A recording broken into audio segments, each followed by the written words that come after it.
So now we do have two panels, one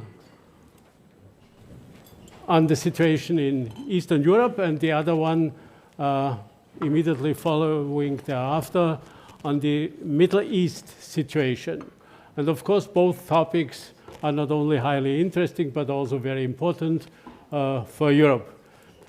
We have not lost time, but we have shortened the possibilities for discussion a little bit, and insofar we will try to do it in a compact way, because we have to end very clearly with lunch at 2 o'clock. Everybody is invited to take part at our lunch afterwards. So far, if you are hungry already, you will not have to starve.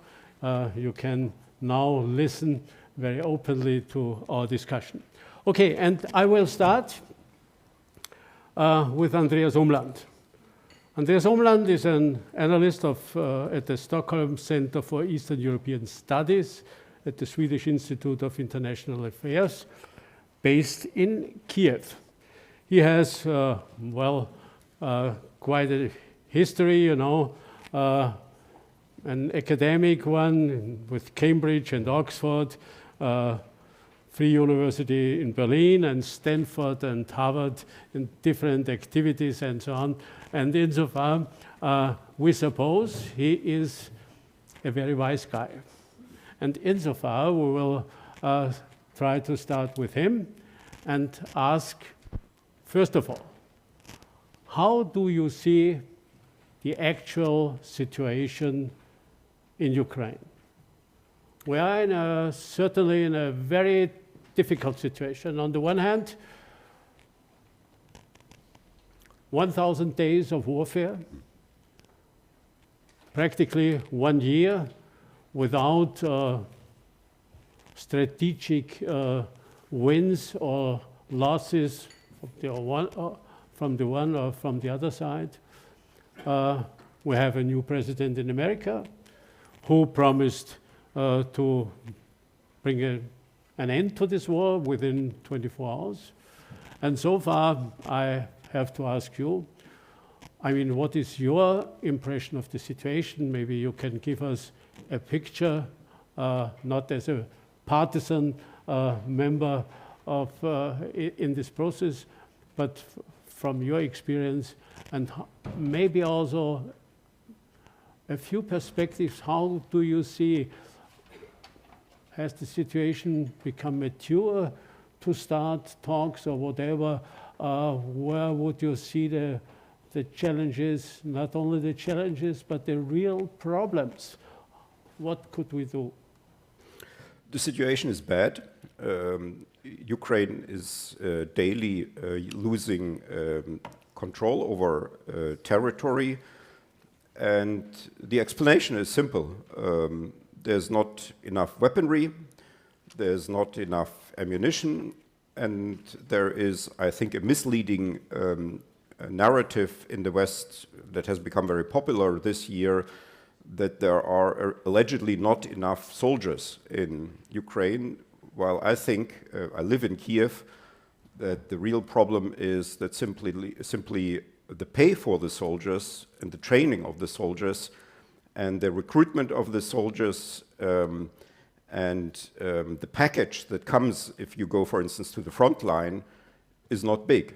The last figures that I know is that if you are a frontline soldier in Ukraine, you have a salary of around 3,000 euros, which is by Ukrainian standards not bad, but clearly it's not enough for motivation to become a frontline soldier. And you have then this odd situation that there are billions and billions of Russian money frozen in Western bank accounts that remain frozen there and that are not given to Ukraine, with which, for instance, Ukraine could not only buy weaponry and ammunition, but also increase the salary and the package and the training and the preparation of the soldiers to such a degree that there would be again more volunteers coming into the army. Currently, army service is not very popular in Ukraine because the payment is low and the preparation is not insufficient, the resources are insufficient, and that's why the situation is bad. And the reason I think for this is that in a way it's in the title of the panel that this is by most Western countries and by most countries of the world the problem is seen as being about war, peace and security in Eastern Europe. And it's not only that many people around the world don't care about Eastern Europe because we are here in Central Europe, so you know it's not a Central European problem, it's an East European problem. But there is even among many, not in this room of course, and not in this building, but among many, not only in Europe and in the West, but around the world, that actually the approach is what happens in Eastern Europe should stay in Eastern Europe. And it's not just, we just not only not care, but we should not care, because if we care, then we become part of this Eastern Europe. Yeah, and so we live sort of on different planets. There is the East European bad planet with the wars and Russia and Ukraine and Moldova and all these unhappy countries, and we are here in our happy world, or you know, in a different world in wherever. And what we should really not do, we should not get on this bad planet there. Yeah? So this is, I think, the problem, and that's why the money is there. The weaponry is there, the ammunition is there, but it's not getting to Ukraine because people not just don't care, they think, no, we should not give it. You know, as we have now a popular slogan, we should decrease military support for Ukraine because that is good for us, because that will supposedly create peace. I know this is obviously not concerns not people who are listening here, but I think we have to talk to the broader public and also to the global South, and not talk so much about human rights and European values and justice and all these things, but more about why is this thing in Eastern Europe so important for countries that are not in Eastern Europe? Why would it be? Why should, you know, a country in Africa or Latin America care about this? Yeah, not to mention other countries in Europe that are not in Eastern Europe. And I think that's the main problem. And I think it's our failure that we have not managed to explain that well enough. We have not managed. I mean, you know, let's take Austria here. We have this whole, again, this is not about this room and about this building, this whole ridiculous discourse about neutrality. Yeah? And not only have the Finns and the Swedes now become as stupid as the Ukrainians and have given up their wise neutrality, yeah? but also we just had here the minister from Moldova speaking, which has already for 30 years neutrality, and which has also for 30 years a treaty with Russia about the withdrawal of Russian troops from Moldova. But somehow, although Moldova is as wise as Austria and is a neutral country, there are Russian troops there. For some reason, Austria is a successful country. Moldova is a failed state, yeah? One of the poorest countries of Europe. You know, I mean, we should talk in these terms about people and not so much about this sort of imagined what is happening in Putin. And also, I think the key issue at the end of the day is that this war is happening for two very simple facts: that Russia has nuclear weapons and Ukraine does not have nuclear weapons. And the reasons why that is so is because there is this treaty about non-proliferation of nuclear weapons, and 191 countries of the 195 countries of the world, including Austria and Germany and so on, are members of this treaty. And we are forbidding Ukraine to have nuclear weapons, and we are explicitly in this treaty allowing Russia to have nuclear weapons, which is, I think, a huge scandal. And so we are all part of this. You know, each member of the Nuclear Non-Proliferation Treaty is part of this regime that is allowing and promoting and continuing this war. And if we don't hold this up, we will all suffer, because this treaty will, at the end of the day, now we have another nuclear weapon state, North Korea, becoming part of this. China, as an official nuclear weapons state under the NPT, is part of this. Iran, which is planning to become a nuclear weapon state, is part of this. This whole treaty is going down with every additional month, and we may then live in a world of nuclear proliferation, or of proliferation of weapons of mass destruction. If we want that, if we can tolerate this, if we are not concerned about this, then that's fine. You know, then this is all Eastern Europe on a different planet. But if we really care about this, then I think the logic of why we should support Ukraine, why the weapons should go there, the ammunition, why the money, the frozen Russian money should go there, I think. And then we would have a different situation on the front line, and perhaps already the full restoration of territorial integrity.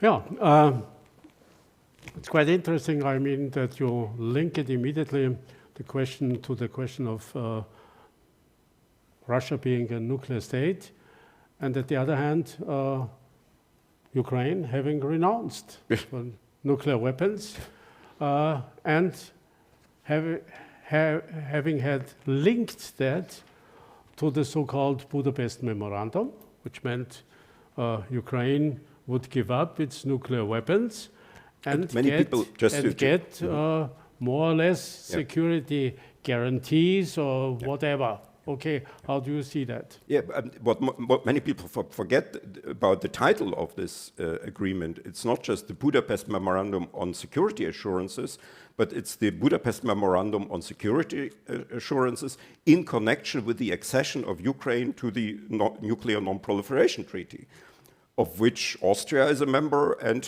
190 other countries of the world are a member. Yeah? So this is I think this is the crucial thing here. And you know, I mean, imagine if Iraq had in 1990 nuclear weapons, or the largest nuclear weapons when it annexed Kuwait. Perhaps Kuwait would still be. So this is a very dangerous situation. It suggests to the current situation suggests to now you have this sort of Schadenfreude in the global South. You know, the countries like the fact that two white people are fighting each other, and the West is becoming humiliated. The US looks stupid in this. The EU looks stupid. But when the dust sets, and when we are out of this, I think there will be many countries in the global South who will have second thoughts about this, because this is something where, you know, this is about a world where might is right, where you can annex territories. If Trump gets through with his current so-called peace plan, and the US becomes actually a part of a deal in which the US would certify Russian territorial expansion at the expense of a non-nuclear weapon state, then the conclusion for many non-nuclear weapon states around the world will be that you should not be a non-nuclear weapon state. It's better to be a nuclear weapon state and to be as smart as the Russians and not as stupid as the Ukrainians, who even gave away their nuclear weapons.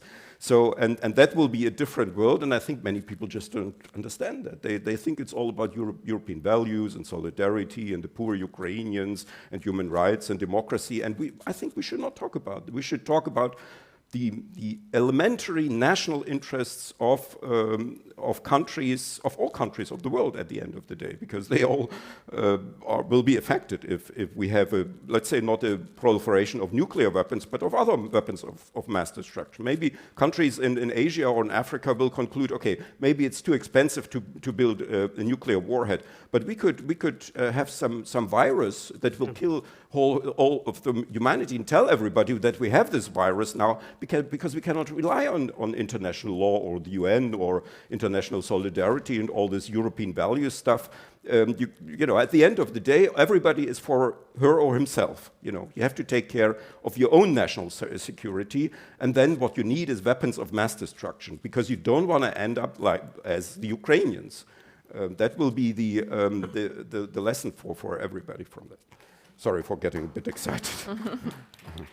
Yeah, this was quite a bleed, you know, for rethinking the situation. But if I suppose that the nuclear powers will not give up their nuclear capabilities in order to become weaker, then we will be confronted with such a situation if you try to look at it realistically. But, you know, I usually say a war will go to an end if one party has reached its war goals, or when both parties realize that they cannot realize their war goal anymore. And now we are in a situation, you know, that Russia has not reached at least its original war goals, for sure not. Okay, for Ukraine, of course, it will be enormously difficult to regain the lost territory. So far, one could say both parties have not reached or are in a situation where they cannot reach their war goals, at least not completely anymore. So are we now in a situation that talks about ending the war after 1 year of more or less still stand came up, that it could start? I mean, I just want to have your personal impression. Yeah. One can... I mean, maybe Ukraine will have to sign basically a Minsk III agreement. You know, as Ukraine did not want to sign the Minsk I agreement, it did not want to sign the Minsk II agreement. These were just, Ukraine was on the verge of being, you know, destroyed back then. There was no functioning Ukrainian army. If now there's pressure from the US, perhaps, you know, reduction of deliveries of weaponry.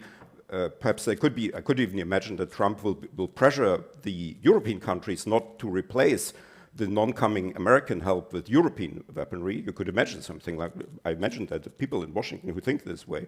The question is that in our interest? I think we should, I understand that Poroshenko signed, I mean, he did not, Kuchma signed it on behalf of Poroshenko, the Minsk I, because they had no other choice. But were the Minsk agreements in our interest? Is the Minsk III agreement in our interest?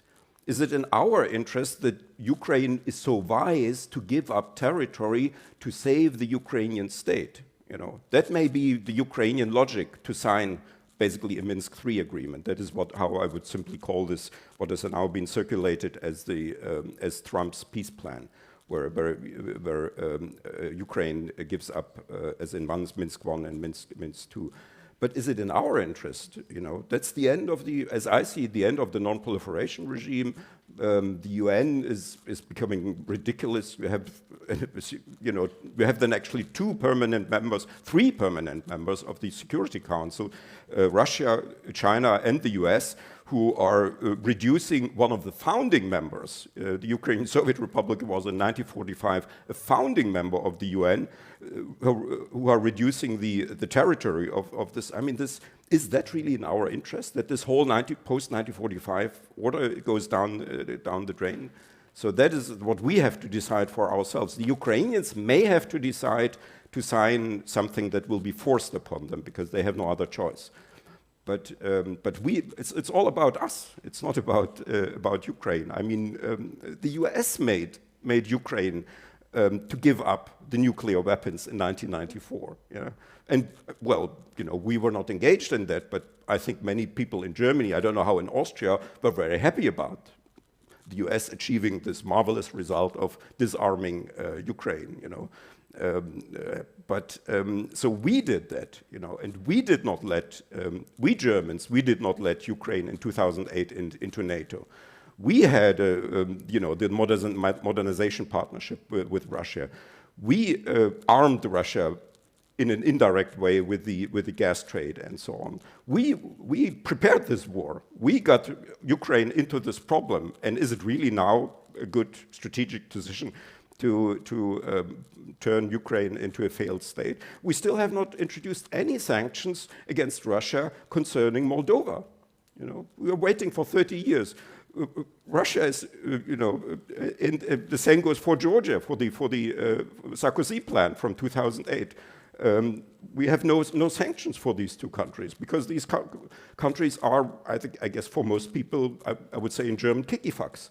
We are not interested in that. You know, let's let these countries be failed states. Let Russia have these republics and whatnot. The operational group of the Russian forces in Moldova, and we still not have. We're waiting, and Moldova is a neutral state. You know, wouldn't it be great if Austria, as a neutral state, would help the neutral state of Moldova by imposing sanctions on Russia for a 30-year violation of the treaty on the withdrawal of Russian troops from Moldova? That would be an excellent idea after 30 years. Better late than never. I don't know if such a proposal would change the situation fundamentally. I would not be sure about that. But close okay. the Lukoil soil here on the wing. The Lukoil no, maybe office. Just staying on this question. What is your proposal? What are we doing here? For Ukraine? What is your proposal for the Europeans? Austria, Germany, France, whoever, European Union? What is the challenge for us in this moment? But I will not be very original on that. This is what everybody's talking about. Oh. Unfreeze the Russian money, the Taurus weapons, the ammunition. I mean, we have that stuff. You know, it's there. It's an organizational, it's a logistic problem at the end of the day. We have to get this stuff there. We have, I mean, why do we have all these armies here? Are we fearing a Chinese invasion of Europe or an Iranian invasion of, well, now North Korean invasion of Europe, you could argue. But this stuff that we have in our armies was built to defend Europe from the Russian army. And there's a war in Europe against the Russian army to give them the weapons. The Danish have just given their whole artillery to Ukraine. So why cannot other countries do the same? And then the war will be over in a few months. You know, as they did that, they were on the path already in 2022 when they kicked the Russians out of Kharkiv Oblast. So, and if they had then more weapons, maybe the war would have been over in 2022. But it's not too late now. We can still do that, and we still have this stuff here standing everywhere. You know, this is all, and it will become scrap metal at one point. You know, why not give it to the Ukrainians and let them use it for what these weapons were built? So okay. That's, you know, not very original, but that's the easy answer. Okay, so maybe let me ask through Ukrainian, Lesia Ogryzko. She has quite a relationship also to Austria. Her father used to be Ukrainian ambassador and afterwards also Minister for Foreign Affairs in Ukraine. And you are occupying yourself not only with the question of the war, but of course, especially also with reconstruction and possibilities to build up. How do you see, as a Ukrainian citizen, from the beginning in a situation that did not show any pink light or shadow, now having delivered a military surprise, and now in a very difficult situation, of course, with bombing of civil institutions every day, having lost 2/3 of the energy, and how do you see the situation, and what would be your proposal to do as the next steps? Thank you so much, Herr Fasslabend, Excellencies. It's a great pleasure to be joining you today, and especially in Vienna, as you rightly mentioned, a place very dear to my heart. You know, in your earlier remarks, you were talking about almost 1,000 days of this war, but I'm very sure everybody understands that this war is ongoing for much longer. It's already for at least more than 10 years since 2014. And if you allow me, I will just kickstart with a personal story. Back in 2013 and 14, I was living and working in beautiful Spain, in sunny Madrid, in my own think tank bubble, dealing with research on international relations. But you know that 2013 and 14 in my country have been truly revolutionary on the one hand, and unfortunately very saddening, starting from 2014 when the annexation of Crimea started and then the war on Donbass.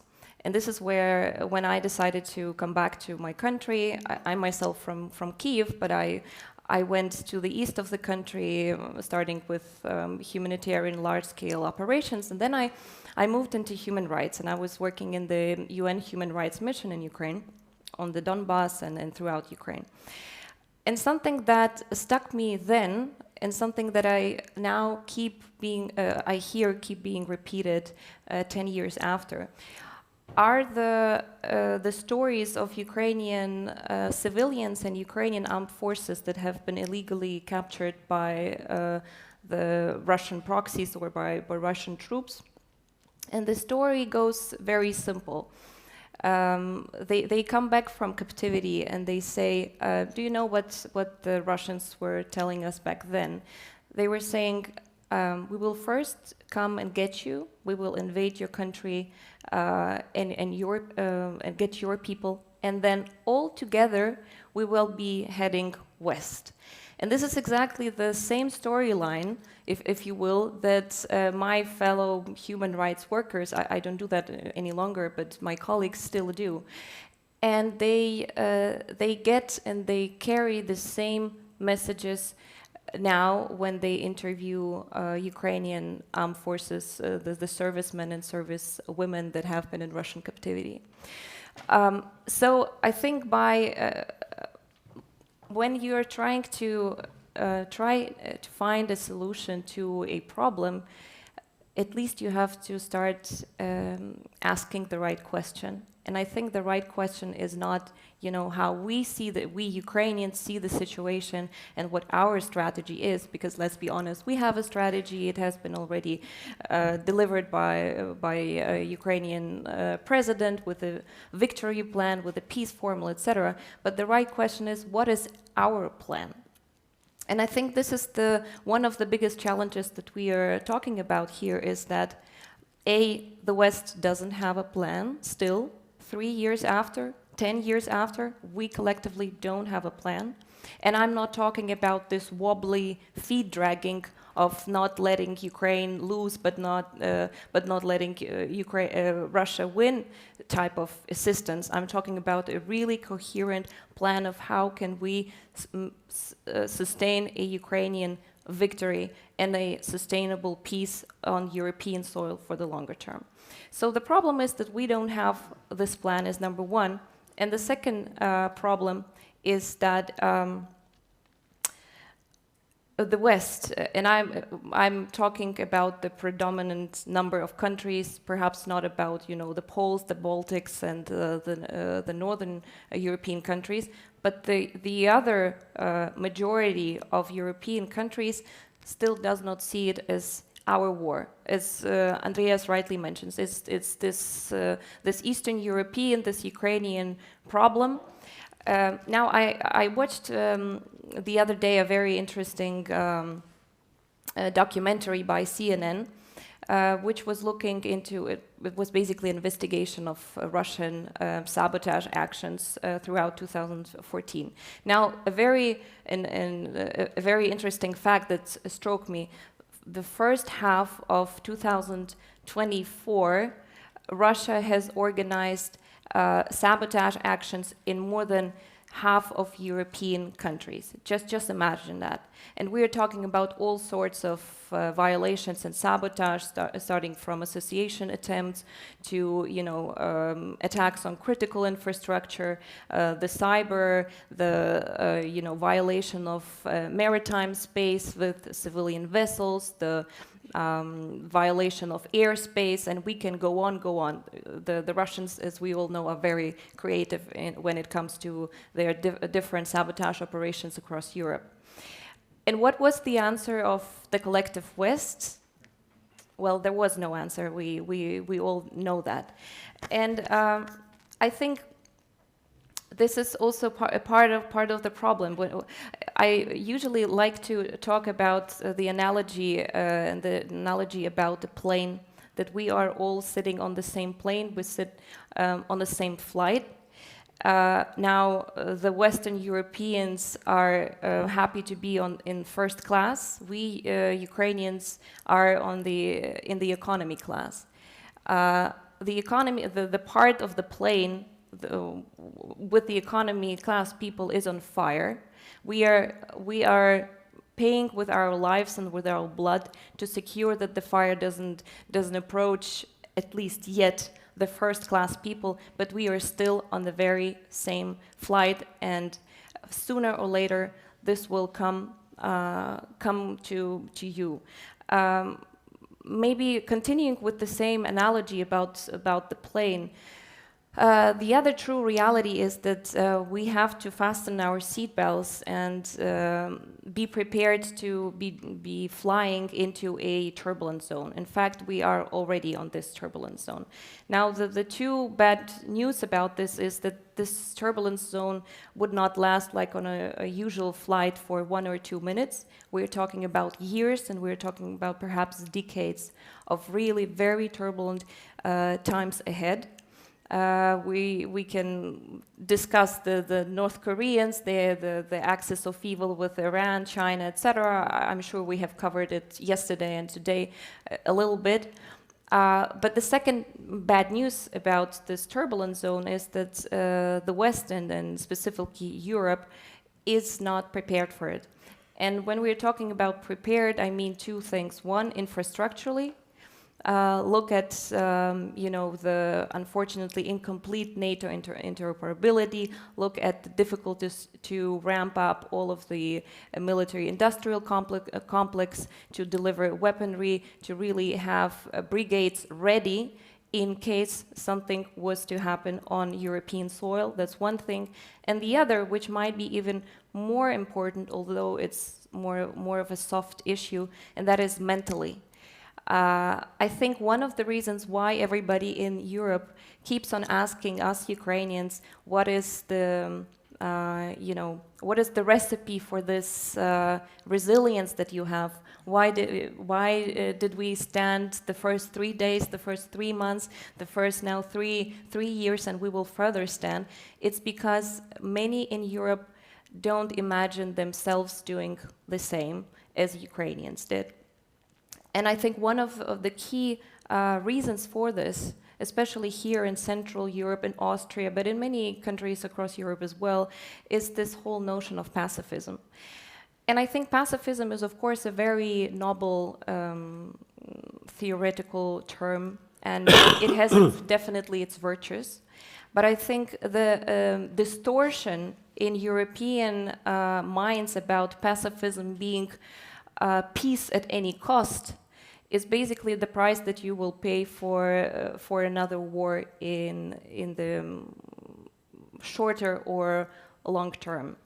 I believe that this pacifism rests on absolutely disunderstanding of the nature how you have to deal with Russia, how to deal with authoritarian regimes. I think it rests on the ignorance of how many times Ukraine has been trying to negotiate. Look, for example, from 2014 up until 2022, there have been in total over 200 attempts or talks between Ukraine and Russia, and you see the result of it, a genocidal war on European soil. So I think this pacifism is really the mind frame that we have all to overcome in order to be ready for the turbulent zone that we are approaching or already started. And I would just finish off by saying that the mind frames that we are at or we're looking at as Ukrainians when we are speaking with our international partners is very often, we are sorry for what is happening in your country, but why should we help? And I think we will be transitioning very soon, if we will further continue to be in this mind frame, into the next mind frame. That is, we are very sorry about what is happening in your country, but we have now our own security problems. And I think when we will be approaching the second one, it's a lose-lose situation. And in order for this lose-lose situation not to materialize, we have to arm Ukraine to its teeth. And just going back to the question on reconstruction,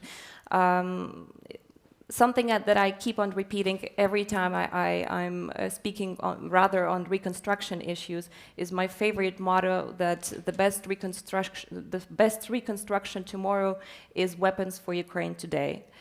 And I think we have to understand that there is this conjunction between security for Ukraine now, which is a safeguard that Ukraine will not be completely burned down to the ashes. Mm-hmm. I will leave it here. Yeah.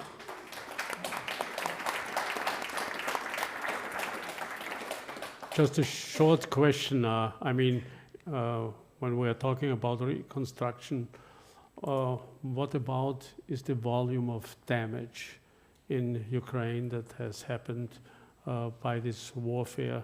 I mean, this certainly will come sooner or later, and the question is, how could we manage, on the one hand, to make Ukraine win the war, and on the other hand, also think of future reconstruction?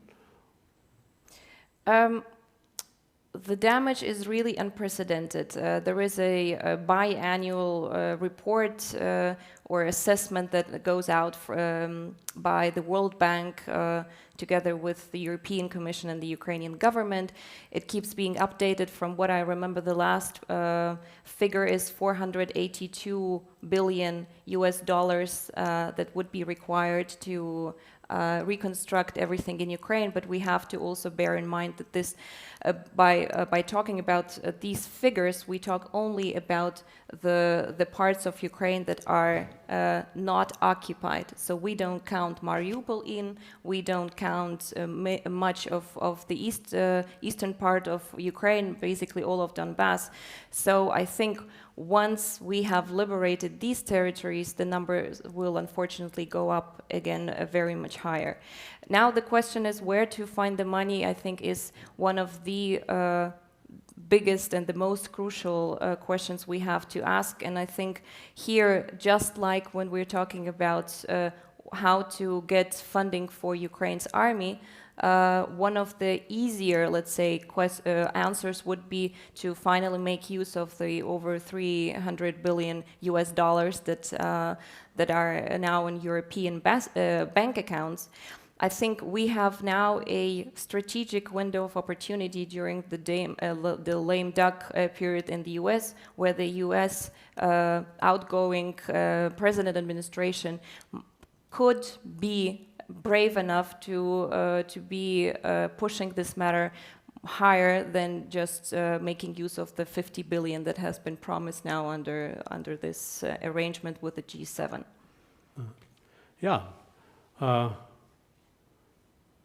Not easy to bring up such an amount of money for the future.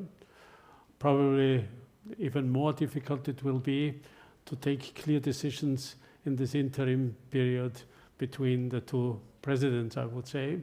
And insofar, probably we all will have to wait for the Trump administration without having a clear line and direction before. Okay, now I want to go to our third panelist. He is the director of the Center for Democratic Integrity. Anton Shekhovtsov is situated with his institute in Vienna, in Austria. And he is occupying himself quite a bit with the question of warfare without armament, which means the influence of authoritarian systems, and especially in this case, of course, Russia, on politics outside of their immediate sphere of influence. How do you see the situation? We have talked already today a little bit about Moldova. Most people are not aware of the strategic importance of this country. I mean, if you look to the map, you can see, you know, Moldova is the eastern side of Ukraine. Suppose there is heavy Russian influence, then Ukraine would be within the Donbas, and Russian influence from Chisinau. Okay, so far this certainly has a clear strategic impact. But beyond that, you know, and we have heard already that, of course, something was going on during the election period and so on. But how do you see the situation beyond that? How is the situation all over Europe? Thank you very much for this question, and thank you to the organizers of this conference for having me. In addition to having a small NGO, I also teach as a visiting professor at the Central European University, and my main course there is on political warfare.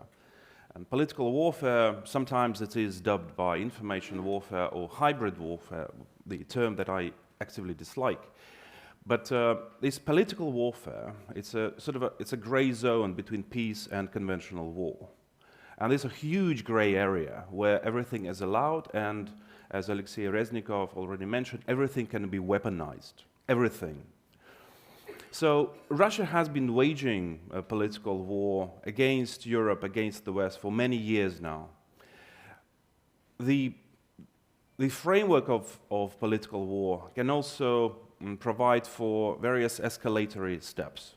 Now, if one step does not work, so for example, weaponization of soft power, if that doesn't work, a country, in our case, Russia, can step up and do something, more. Just, going up, and up. The invasion of Ukraine in 2014 was Russia's admitting the defeat of its political war. Yeah? So for Russia, they realized that neither attempts to corrupt Ukrainian politicians, nor having pro-Russian parties in Ukraine, nor many other tools of political warfare that they used, they all failed. And hence they have to invade Ukraine, annex Crimea, start the war in the Donbas. Then there was this period of almost, from 2014, 8 years, when they thought that maybe some other forms, they de-escalated a little bit. They tried to use the methods and instruments of political warfare against Ukraine again, and that didn't work. Hence the invasion, the full-scale invasion of Ukraine in 2022. And if you look at beyond Ukraine, if you look at the situation beyond Ukraine and adopt this sort of the perspective of political warfare and how Russia does this, you will see that it's peace, yeah, with a particular country. Then if there is some sort of a crisis in the relations between Russia and another country, Russia would try to buy politicians, to use lobbying as a form of influence. If that doesn't work, then this whole methodology of political warfare comes in, and then it's the conventional war. Ukraine would never have happened if the West had reacted to the Russian invasion in Georgia. The Georgia would not have happened if the West had reacted to the occupation of Moldova.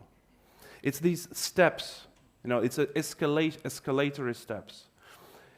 We need to start from Moldova and the military occupation of Moldova, especially in particular Transnistrian region, in the very beginning of the 90s. And yet, during the 90s, Russia was accepted as a normal partner of the West, which was a huge mistake. Andreas rightly said that there are documents, there are agreements for the withdrawal of the Russian troops from Moldova, from Transnistria, and that was not enforced.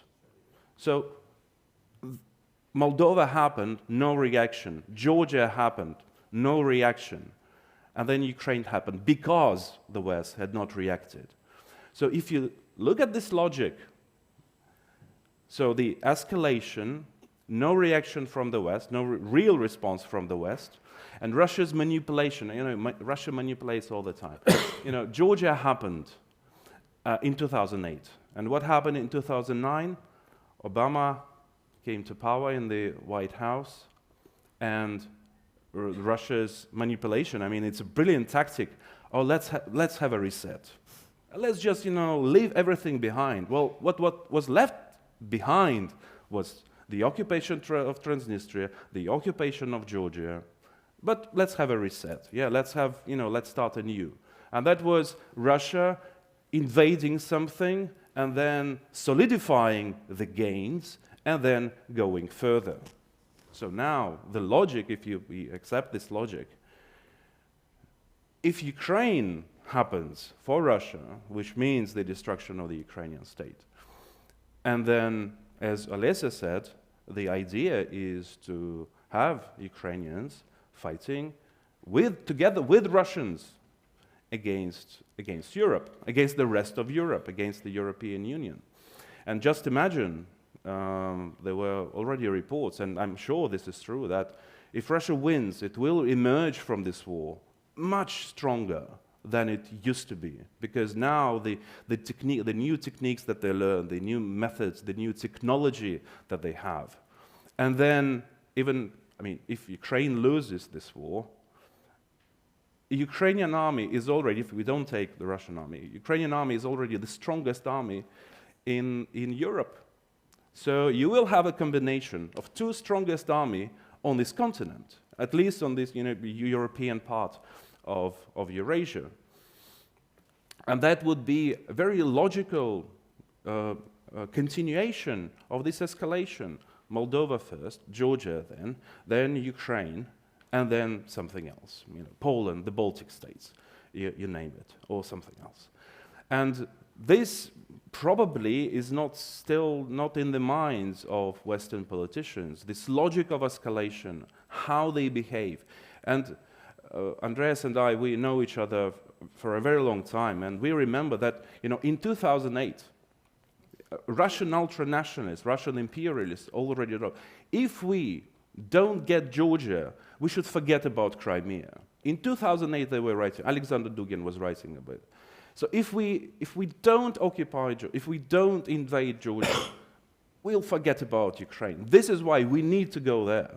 So the logic now, if they lose Ukraine to the West, then they should forget about other countries. And the ultimate aim is, of course, the destruction of NATO, is the destruction of the European Union. So Russia would be able to cooperate with European states, or West European states on the bilateral level. This is the only way for Russia to have an upper hand. So, but this does not happen, this huge influence of Russia, domination in some ways, over the EU, or what is left of the EU in the future. It does not happen as long as Ukraine stands. And this is the very important thing. If Ukraine falls, then other countries will follow to get under the Russian submission. But as long as Ukraine stands. So now what is important is not just for Ukraine to stand, and that was the logic over more than 2 years now, but to have a victory or something that would be considered by Russia as Ukraine's victory. Because in this sense, Russia would not go further. The definitions of those of the victory and Russia's defeat can be, multiple. But we need to move away, shift away from the idea that Ukraine should not just, lose this war. Because, and honestly, I'm one of those probably very few people who see in the forthcoming Trump presidency some sort of a chance, because the full-scale invasion, the response from the West started that we need to give support to Ukraine. Now then, the idea of not letting Ukraine lose appeared, while we advanced a narrative of let Ukraine win the war.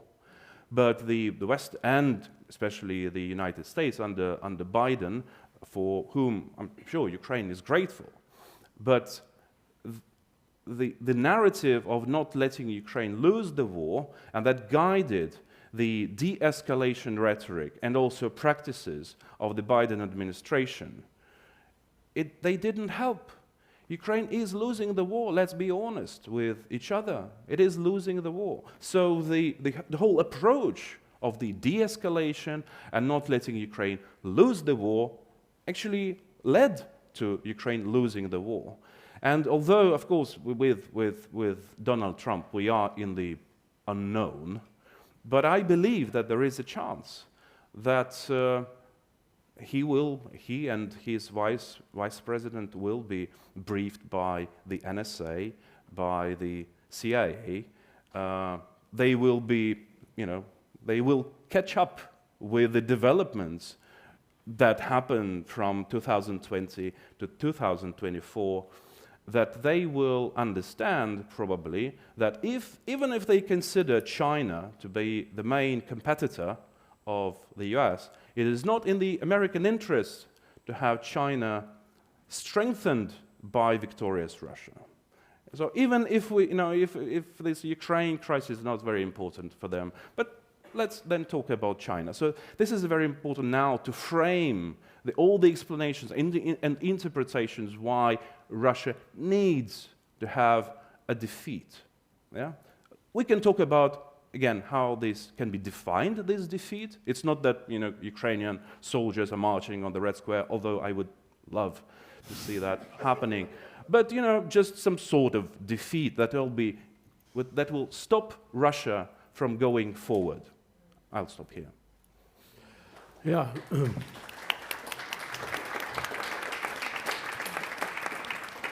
Yeah, we have become a very serious discussion about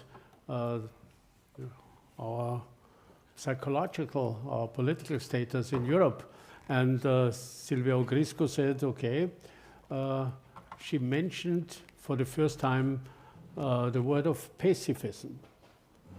So, I mean, if you look to the European situation, probably one of our big challenges is that at the moment there's nobody in Europe that really is going to overtake a clear lead and also has the potential. Germany could have it, should have it. On the other hand, Germany is still probably psychologically suffering of re-education after World War II in a direction to become pacifist. Out of a military country, become a pacifist. Now the Germans are pacifist, and obviously this is a handicap for the future development of European security. How do you see that? Yes,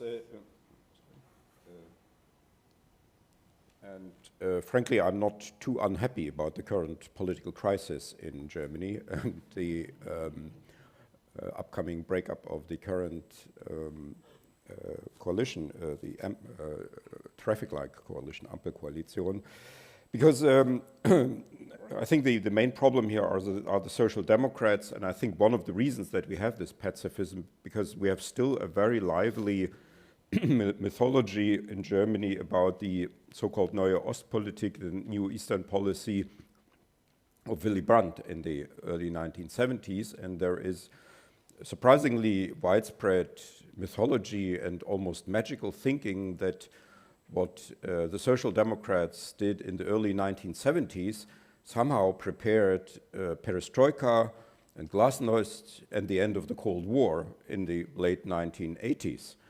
Although, there's no connection to my knowledge between these two events. And in fact, the Soviet Union prepared and developed the infamous SS-20 missiles during the this period of reduced tensions during the preparation of the Helsinki Declaration, and then after the Helsinki the foundation of the Conference for Security and Cooperation in Europe. Soon afterwards, these middle-range rockets appeared in Europe, and then there was a huge increase of the result of this conciliatory approach towards Moscow was an increase in tensions, the invasion of Afghanistan, martial law in Poland, and then in the early 1980s we were on the verge of World War III, and apparently we were just saved from World War III from a low-ranking Soviet officer who recognized that there was a technical problem in the early warning system of the Soviet technology, and then prevented an outbreak of World War III. And this, unfortunately, this is still very popular, and therefore there's still these lots of people, millions of people who think we need a new Eastern policy, we need some sort of conciliation, give them something, you know, and then somehow. Also this, I think, again, not in this room, but I'm afraid also in Austria, there is this belief that there's peace because we are so peaceful. You know, this is the reason. And if Ukraine would be only more peaceful, then the Russians would obviously also be more peaceful, you know, which is a magical thinking, and unfortunately it's very widespread. I don't know what to do with that, but if we have perhaps soon a new coalition in Germany, then perhaps there would be then a new cooperation with France, and now we have a good noise from Macron coming. Maybe there is then the chance to finally to come to some sort of more resolute politics. But apparently we will have to wait until January. It's not that I'm a fan of the CDU.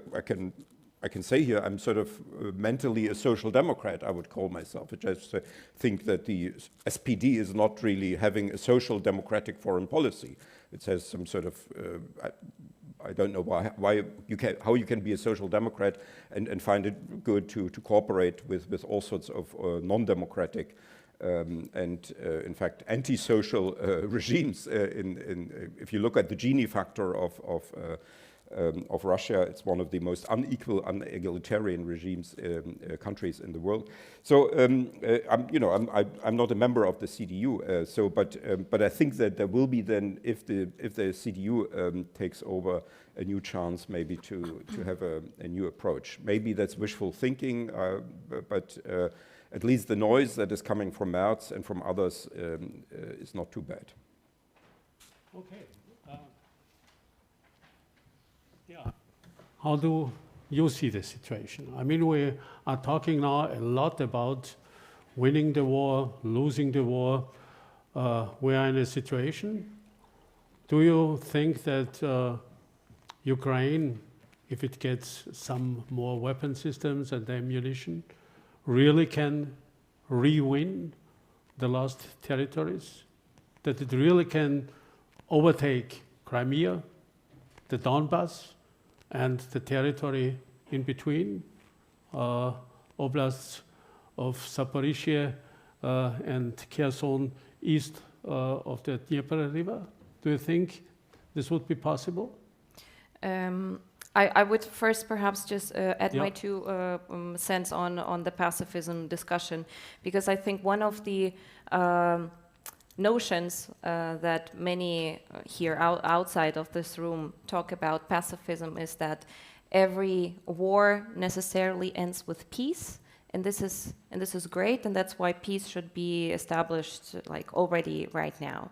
Now, when we talk in Ukrainian terms, and when we would seize the front line and basically leave everything as it is now on the battlefield, this would perhaps be seen by many pacifists in Europe as a great victory, and that this would essentially mean peace in Europe.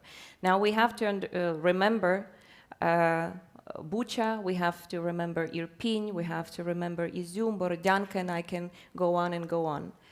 we have to think not in terms of territories, we have to think in terms of, first and foremost, in terms of people, in terms of human capital. And once we freeze the line of conflict, we have to understand that we're talking about hundreds of thousands and of millions of people that will be subjected to all sorts of human rights violations, enforced disappearances, torture, etc., etc. I can give a separate lecture on that as a former human rights activist. So if this human suffering is the notion of peace from the viewpoint of European pacifism, then I think we arrived at a very gloomy spot nowadays. Now, about your question, Mr. Fasslabend, I think one of the biggest problems when we're projecting about Ukraine conquering certain, well, not conquering, but regaining its own territories, etc., and thinking what else the West should be supplying, etc. I think the key problem of not having a strategy on Ukraine is that the West doesn't have a strategy on Russia.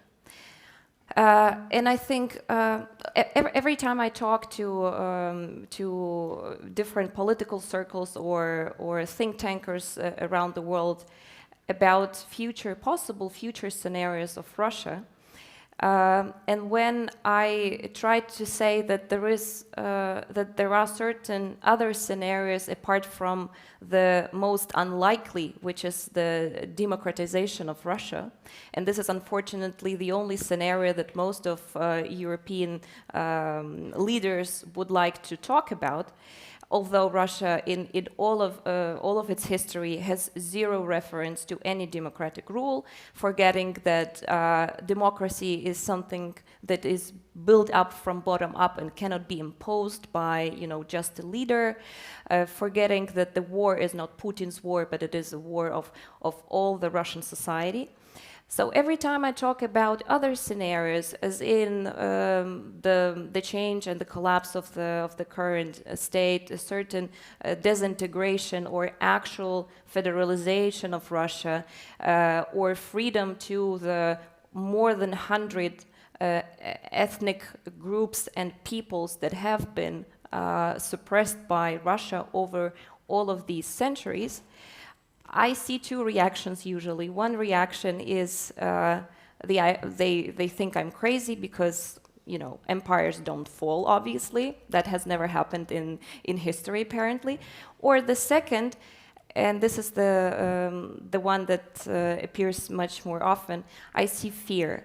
And I think this is the fear that is one of the biggest drivers and one of the biggest explainers for why the West is just dragging its feet and spoon-feeding Ukraine. Here a tank, here an artillery system, here maybe a couple of drones, etc.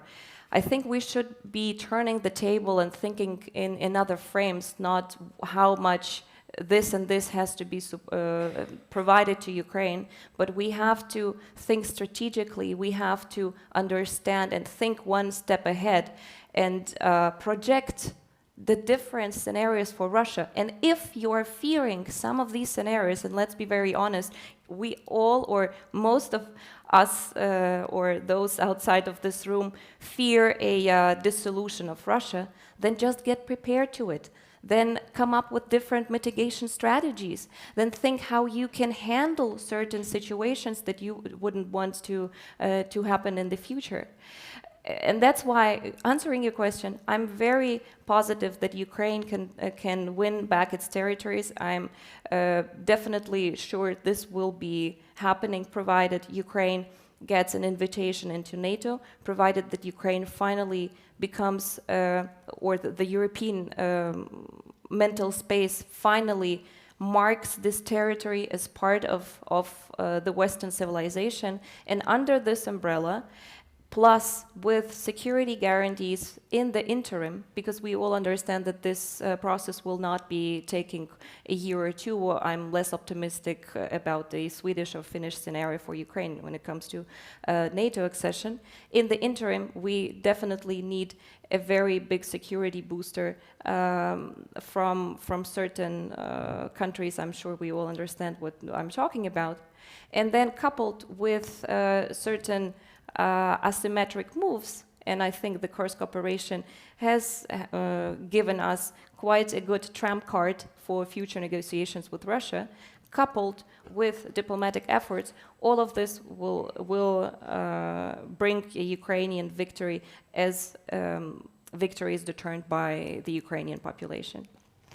Yeah, then thank you very much. I would like to ask you also, but I'm looking at the clock and I try rather to finish due to the fact that we will have the opportunity to see you maybe more often here in this room and discuss with you.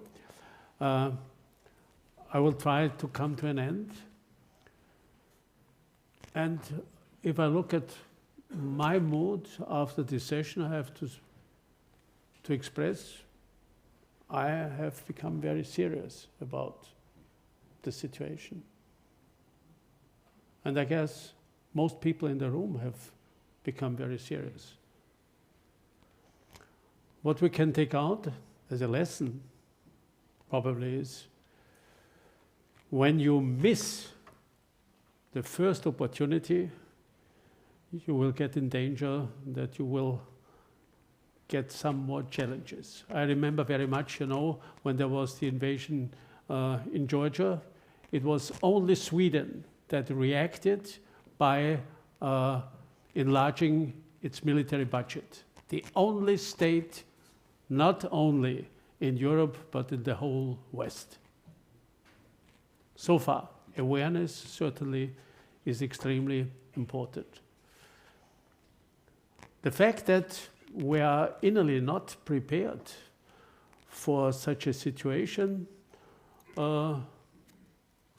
it comes to the surface. This is clear. But already after 2 years of war, we also have to think what is the best, or even what is maybe the only way out of this situation, and what can we do in order to enforce it. I do not have a clear solution for anybody. But we have to be aware, when the American president is going into his office, probably the first information he will get is now on the war in the Middle East.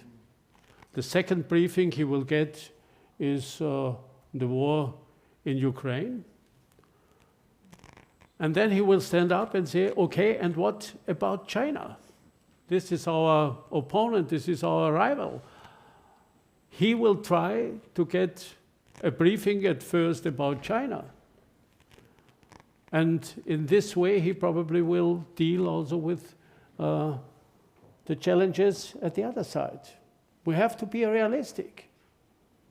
For the American president, this does not have priority number one.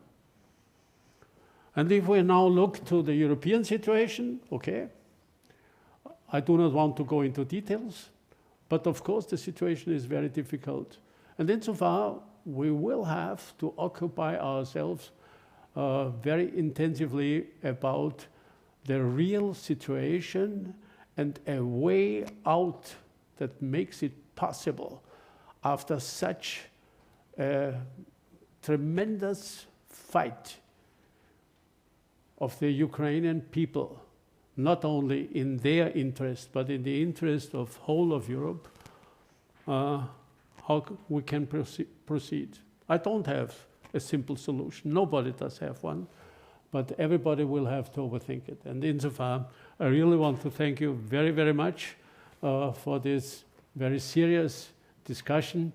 And okay, we will finish now and try to go into the next and last sample that certainly is not less complicated than the situation in Ukraine. Thank you very, very much.